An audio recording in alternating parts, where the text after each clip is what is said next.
நண்பர்கள் அனைவருக்கும் வணக்கம். நம்ம சேனலில் பங்கு சந்தைகளுக்கு தேவையான பல்வேறு விதமான தகவல்களை நம்ம வீடியோவாக பதிவிட்டுக்கிட்டு இருக்கோம். நம்ம பதிவிடக்கூடிய தகவல்கள் நிறைய புதிய பிகினர்ஸ்க்கும் ஏற்கனவே ஷேர் மார்க்கெட்டில் ட்ரேட் பண்ணிகிட்டு இருக்கக்கூடிய நண்பர்களுக்கும் ரொம்ப உதவிகரமாக இருந்துகிட்டு இருக்கு. நம்ம நேற்றைய தினம் என்ன தகவல் சொல்லியிருந்தோம், இன்றைய தினம் மார்க்கெட் எப்படி ட்ரேட் ஆனிச்சு, நாளைய தினம் எப்படி ட்ரேட் ஆகிறதுக்கான வாய்ப்புகள் இருக்குது, மார்க்கெட் இன்றைக்கி ஒரு நல்ல ஒரு ரேலி, இந்த ரேலி இப்படியே கண்டினியூ ஆகுமா, மேக்ஸிமம் எது வரைக்கும் போகிறதுக்கான பாசிபிலிட்டிஸ் இருக்குது அப்படிங்கிறதெல்லாம் இந்த வீடியோவில் பார்த்து தெரிஞ்சுக்கலாம் வாங்க. மார்க்கெட் 22,000 அப்படிங்கிற ரேஞ்சில் சப்போர்ட் ரேஞ்சில் எடுத்திருக்கு. சரிங்களா, 22,000 அப்படிங்கிற ரேஞ்சை ஏற்கனவே ரீடெஸ்ட் பண்ணிவிட்டு ஒரு நாள் கேப் டவுன் ஆகிட்டு என்ன பண்ணுச்சு அப்படின்னா 22,000 கீழே ஓப்பன் ஆச்சு. ஆனால் அதை நம்ம கீழே போனதுன்னு கன்சிடர் பண்ணிக்க முடியாது. இமிடியேட்டாக ரெக்கவரி ஆகி 22,000 வந்துடுச்சு. சரிங்களா, 22,000 ரேஞ்சில் சப்போர்ட் எடுத்துகிட்டு மார்க்கெட் மேலே வந்திருக்கு அப்படின்னா இந்த இடத்துல ஸ்ட்ராங் கன்சால்டேஷன் ஆகி மார்க்கெட் கீழே விழுந்துச்சு. ஒரு நாள் ஹெவி செல்லிங் ப்ரெஷர் இந்த இடத்துல பாருங்கள், ஒரு க்ளோசிங்கே இல்லாமல் ஒரு விக்கே இல்லாமல் நல்லா ஃபாலோ ஆகிருந்துருக்கு பாருங்கள். இந்த மாதிரி ஒரு ஃபாலோ வரும் மாதிரி என்ன ஆகும் அப்படின்னா லிக்விடிட்டி எடுக்கிறதுக்கு மார்க்கெட் அந்த பக்கம் வரும். இல்லை, இந்த இடத்துல ஒரு கேப் ஃபில்லிங் இருக்குது. மார்க்கெட்டு எப்போதுமே வேகமாக விழுந்தாலோ வேகமாக ஏறினாலோ மார்க்கெட் திருப்பி அந்த இடத்த ஒரு கரெக்ஷன் பண்ணியே ஆகும். சரிங்களா, ஏன்னு வச்சிங்களேன், அந்த இடத்துல ஒரு லிக்விடிட்டி ஏர் கேப் இருக்கும். அப்படி இல்லை அப்படிங்கும்போது அதை ஏர் ஃப்ளோன்னு சொல்லுவாங்க, அந்த ஃப்ளோ கேப்புன்னு சொல்லுவாங்க. அந்த ஃப்ளோ கேப் அப்படிங்கிறது இருக்கும். அந்த ஃப்ளோ கேப்பை ஃபில் பண்ணுறதுக்காக மார்க்கெட் என்ன ஆகும் அப்படின்னா அந்த இடத்துல போகும். இது நம்ம 1 மினிட் கேண்டில் ஒரு 10 செகண்ட் 15 செகண்ட்ஸ் அந்த செகண்ட்ஸ் எல்லாம் வச்சு பார்த்தோன்னா கேப் இருக்கும். ஏன்னா மார்க்கெட் விழுகும் போது பார்த்திங்கன்னா அன்ஃபார்ச்சுனேட்டாக விழுகும். அப்போ பார்த்திங்கன்னா ட்ரேடர்ஸ் ஒரு சில பொசிஷன் க்ளோஸ் பண்ணியிருக்க முடியாது. சில நேரத்தில் ஸ்டாப் லாஸ் எதுவுமே அடிச்சிருக்காது. சில நேரத்தில் அந்த மாதிரி இருக்கிற டைமிங்கெல்லாம் என்ன ஆகும், மார்க்கெட் திருப்பி அந்த இடத்துக்கு போகும். பொறுமையாக விழுகிற மார்க்கெட், பொறுமையாக ஏறுற மார்க்கெட்டில் எப்போதுமே மார்க்கெட் பார்த்திங்க அப்படின்னா அது ஒரே டைரெக்ஷனில் போயிட்டுருக்கும். உதாரணத்துக்கு நான் ப்ரீவியஸாக காமிக்கிறேன். இந்த இடத்துலேருந்து மார்க்கெட் வேகமாக விழுந்திருக்கு. திருப்பி என்ன பண்ணியிருக்கு, திருப்பி இந்த இடத்துல என்ன பண்ணியிருக்கு, அந்த ப்ரீவியஸ் கேண்டில் அக்குமுலேட் பண்ணியிருக்குங்களா இந்த இடம். அதே போல் மார்க்கெட் இங்கேருந்து வேகமாக விழுந்திருக்கு. திருப்பி என்ன பண்ணியிருக்கு, அதே அளவுக்கு வேகமாக போய் மார்க்கெட் அந்த கேண்டிலை எல்லாத்தையுமே கவர் பண்ணியிருக்கு. சரிங்களா, இது மாதிரி எப்போதுமே மார்க்கெட் வேகமாக விழுகும் போதோ வேகமாக ஏறும் போதோ அந்த இடத்த திருப்பி கரெக்ஷன் பண்ணிட்டு தான் வரும். அந்த மாதிரி கூட நம்ம எடுத்துக்கலாம். இல்லை மார்க்கெட் அப்படியே கீழே போயிடும், கரெக்ஷன் பண்ணிவிட்டு கீழே போய்டணும் நம்ம நம்ப வேணாம். இன்னும் பார்த்திங்க அப்படின்னா மார்க்கெட்டில் எந்த வித கன்ஃபர்மேஷனுமே நமக்கு கிடைக்கல. டவுன் சைடுக்கு கன்ஃபர்மேஷன் இருக்குது, அப் சைடுக்கு எந்த வித கன்ஃபர்மேஷனுமே இல்லை. 22,500 அப்படிங்கிறது ஒரு ரெசிஸ்டன்ஸு.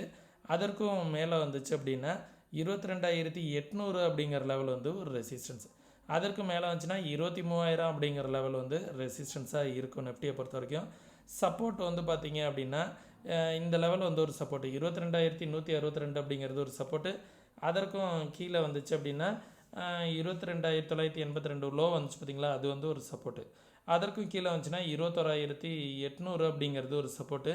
அதற்கு கீழே வந்துச்சுன்னா 21,500 அப்படிங்கிறது ஒரு சப்போர்ட்டு. அதற்கு கீழே வந்துச்சுன்னா 21,280 அப்படிங்கிறது ஒரு சப்போர்ட்டாக இருக்கும். சரிங்களா, இது நெஃப்டிக்கான லெவல்ஸு. நெஃப்டிக்கு நாளைக்கு எக்ஸ்பிரி இருக்குது. சரிங்களா, அப்போது ஓஐ டேட்டா என்ன சொல்ல வருது அப்படிங்கிறத பார்ப்போம். எப்போதுமே எக்ஸ்பிரி அன்றைக்கி மார்க்கெட் கன்சால்டேஷனை போட்டுருவாங்க. ஏன்னா அப்போதைக்கு ஓஐ டேட்டா பில்ட் ஆகிடும். ஏதாவது ஒரு பக்கம் பொசிஷன் எடுத்து வச்சுட்டு அந்த இடத்துல உள்ள ப்ரீமியம் 0 ஆகிடும். இப்போ பாருங்கள், மார்க்கெட் இப்போ இருக்கிறது 22,337, 22,500 அப்படிங்கிற லெவல் ஸ்ட்ராங்காக ரெசிஸ்டன்ஸ் பில்ட் ஆகிட்டு இருக்குது. ஏன்னா மார்க்கெட்டை நான் எந்த இடத்துல ரெசிஸ்டன்ஸ் சொன்னேன், 22,500 அப்படிங்கிற லெவல் ஒரு ரெசிஸ்டன்ஸ் சொன்னேன். எக்ஸாக்டாக மார்க்கெட் 22,500 ரெசிஸ்டன்ஸ் பில்ட் ஆகி காமிக்குதுங்களா. ஓஐ டேட்டாவும் இந்த இடத்துல இருக்குது. போனால் 22,000க்கு மேலே போகாது அப்படிங்கிறத இன்டிமேட் பண்ணுது. சப்போர்ட் 22,200 பில்ட் ஆகிருக்கு. இன்பிட்வீன் இதற்கு இடையில் உள்ள 300 பாயிண்ட்ஸில் மார்க்கெட் ட்ரேட் ஆகிறதுக்கான வாய்ப்புகள் இருக்கும் அப்படிங்கிறதான் காமிக்குது. இன்னொன்று நடக்கலாம். மார்க்கெட் நாளைக்கு காலையில் ஒரு 10-11 மணி வரைக்கும் பாருங்கள். எந்த ரேஞ்சில் மார்க்கெட் வந்து கால் சைடு புட் சைடு எந்த பக்கம் ஓய் டேட்டா அதிகமாக ரெண்டு ஈக்குவலாக பில்ட் ஆகுதுன்னு பாருங்கள். அந்த ரேஞ்சில் மார்க்கெட் வந்து மார்க்கெட் க்ளோஸ் ஆகிறதுக்கான வாய்ப்புகள் அதிகமாக இருக்கும். ஏன்னா அந்த இடத்துல ஓய் டேட்டா பில்ட் ஆகிடுச்சு அப்படின்னா ஸ்ட்ராங் ரெசிஸ்டன்ஸாகவும் சப்போர்ட்டாகவும் மாறிடும். ஓய் டேட்டாவை வந்து பார்க்க தெரில அப்படின்னு நினச்சிங்க அப்படின்னா ஓய் டேட்டா பார்க்கறதுக்கான ஒரு வீடியோ வந்து தெளிவாக நான் வந்து போட்டிருக்கேன். ஓய் டேட்டா எப்படி பார்ப்பது அப்படின்னு நம்மளோட வீடியோ சேனலில் போய் சர்ச் பண்ணி பாருங்கள். ஓய் டேட்டா பார்க்கறதுக்கான எப்படி பார்த்துட்டு அதை எப்படி இன்ட்ராடேயில் பயன்படுத்தலாம் அப்படிங்கிறதுக்கான வீடியோ வந்து ஆல்ரெடி போஸ்ட் பண்ணியிருக்கேன். போய் பார்த்து தெரிஞ்சுக்கோங்க. சரிங்களா? பேங்க் நிஃப்டி வந்து இமிடியேட் ரெசிஸ்டன்ஸ் வந்து பார்த்திங்கன்னா நம்ம சொன்னோம் இந்த ரேஞ்சு வந்து ஒரு ரெசிஸ்டன்ஸாக இருக்குன்னு. 48,900 அப்படிங்கிறது ரெசிஸ்டன்ஸ். அதற்கு மேலே வந்துச்சுன்னா 49,250 அப்படிங்கிற லெவல் வந்து ஒரு ரெசிஸ்டன்ஸாக இருக்கும்.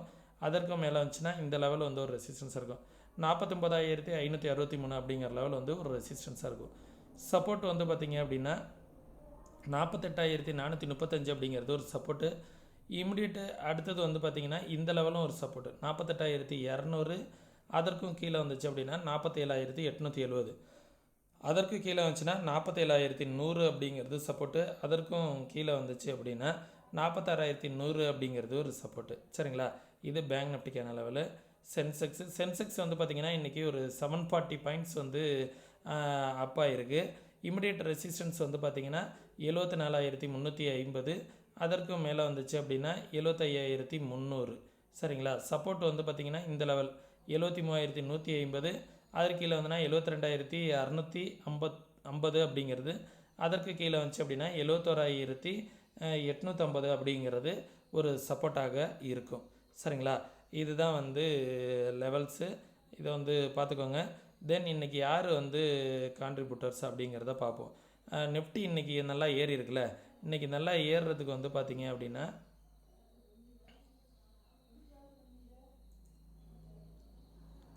Nifty 50 contributors. Okay. Bharti Airtel வந்து பார்த்திங்கன்னா நல்ல ஒரு மூமெண்ட் கொடுத்துருக்கு. பாரதி ஏர்டெல் வந்து நல்லா மேலே ஏறுவதற்கு காரணமாக இருந்திருக்கு.